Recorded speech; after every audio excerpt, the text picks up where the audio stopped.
اب میں آپ کو بتاتا ہوں، دیکھیں حضرت مسلم موعود کی پیشگوئی بتائیں کہاں ہے وہ جو ہاں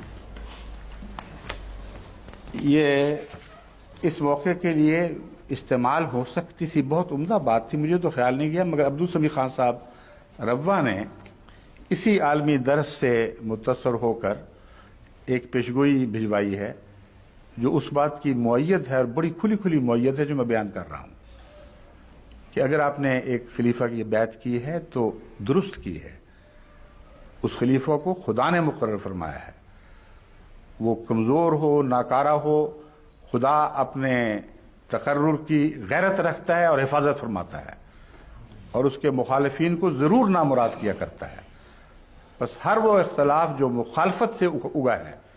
وہ اس پودے کی طرح ہے، نشتست من فوق الارض ما لها من قرار، اسے تو ضرور اکھاڑا جائے گا، وہ شجرہ خبیثہ ہے، اس کو قرار نہیں ملے گا۔ یہ میں بتا دیتا ہوں وارننگ کے طور پر، لیکن سچے پاک اختلاف جو کثرت سے مجھے ملتے ہیں ان کے خلاف کوئی رد عمل نہیں ہے، ہرگز نعوذ باللہ من ذالک۔ نہ کسی ایک معین شخص کے متعلق میں اعلان کر رہا ہوں کہ وہ منافق ہے، ہرگز نہیں، وہ اپنا حال مجھ سے بہتر جانتے ہیں۔ اصول میں نے بتا دیے، سمجھا دیا کہ کس طرح پہچان کریں، پھر ان کا معاملہ اور خدا کا معاملہ ہے، پھر میں بیچ میں ایک طرف ہٹ جاؤں گا بیچ میں سے۔ یہ سنیے، مسجد اقصی قادیان میں پہلی دفعہ 7 جنوری 1938 کو لاؤڈ سپیکر لگا۔ 1938 کو 7 جنوری کو لاؤڈ سپیکر لگتا ہے، اور یہ اتنا بڑا واقعہ ہے اس زمانے کے لحاظ سے کہ حضرت مسلم موعود علیہ السلام، حضرت مسلم موعود رضی اللہ تعالیٰ عنہ اس پر خطبہ دیتے ہیں، اور اس وقت میں 10 سال کا تھا،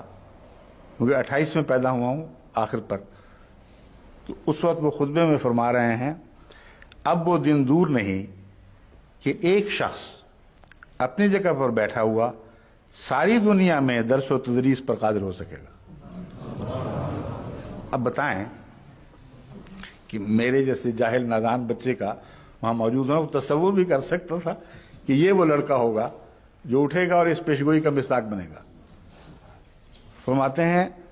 ابھی ہمارے حالات ہمیں اس بات کی اجازت نہیں دیتے،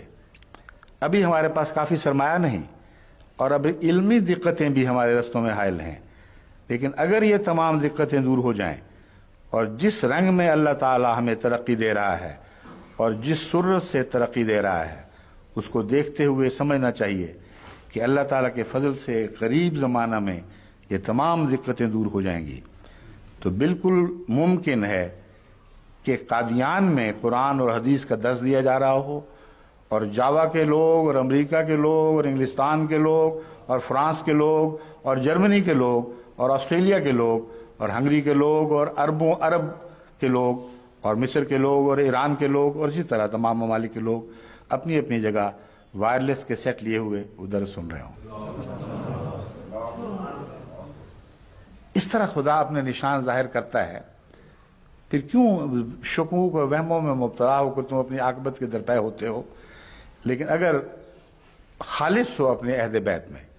اور خدا کی تائیدیں تمہیں یقین دلا رہی ہیں کہ یہ درست فیصلہ تھا بیت کا، تو پھر اپنے طرز عمل میں وہ ادب اختیار کرو جو لازم ہے، میرے جیسے کمزور انسان کے لیے نہیں، بلکہ نفخ روح کے تقاضے کی وجہ سے،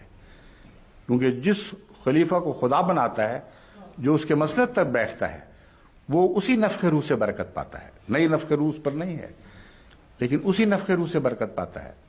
اس لیے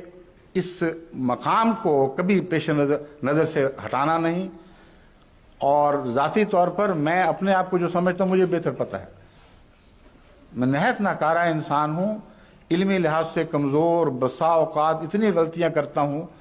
کہ سارے خلفاء نے مل کر جو ظاہری علوم کی غلطیاں ہیں، میں پھر بتا رہا ہوں ظاہری علوم کی، وہ اتنی نہیں کی ہوں گی جتنے میں اکیلا ہی کر چکا ہوں اب تک، پھر بھی اللہ برداشت فرما رہا ہے۔ وہ جانتا ہے کہ یہ غلطیاں بشری کمزوریاں ہیں، بچپن کی غلط سکولنگ کے نتیجے میں میری تربیت اللہ اور طرح فرما رہا تھا، اسکول کے میں پڑھنے والے مولوی بن رہے تھے، وہ اور طرح بن رہے تھے، ظاہری علوم پر جو ان کو دسترس ہوئی وہ مجھے نصیب نہیں ہوئی، میں جانتا ہوں، مگر اگر وہ ہوتی تو تو یہ نہ ہوتا جو اب نصیب ہے۔ اس لیے جن تقاضوں کے پیش نظر اللہ مجھے تیار کر رہا تھا ان میں ان غلطیوں کا شامل ہونا ایک لازمی حصہ ہے، اس لیے ان پر کوئی غلط نتیجے نہ نکالیں، مگر خدا کی تائید بہرحال میرے ساتھ ہے، رہے گی، اور ہر خلیفہ کے ساتھ جب تک مسیح موعود علیہ السلام کے اعلیٰ مقاصد پورے نہیں ہوتے اسی طرح جاری رہے گی، اور جو شخص اس سے تعلق کاٹے گا اس کا خدا سے تعلق کاٹا جائے گا، اس بات میں کوئی شک نہیں ہے۔ اللہ ہمیں توفیق عطا فرمائے کہ اپنے وفا کے تقاضوں کو کما حق کو بیان کریں۔ اور ایک اور لطیف بات جو بیان کی گئی ہے اس میں میں بتا رہا ہوں، عبدالصمد خان صاحب نے، یہ آپ نہیں بیان کر رہے، یہ انہوں نے بیان کی ہوئی ہے پہلے۔ ہاں، اس میں یہ بیان ہے کہ عجیب اللہ کی شان ہے کہ 7 جنوری کو 1938 کو حضرت مسلم موعود یہ اعلان کر رہے ہیں، پیشگوئی کر رہے ہیں، اور ماریشس سے 7 جنوری کو اس عالمی پروگرام کے آغاز کا آپ نے اعلان کیا ہے۔ 7 جنوری اعلان پہلے کیا ہے، 7 جنوری کے متعلق بتایا تھا کہ 7 جنوری سے یہ عالمی انتظام جو ٹیلی ویژن کے ذریعے تمام عالم کو مربوط کرنے کا انتظام ہے یہ شروع ہو جائے گا،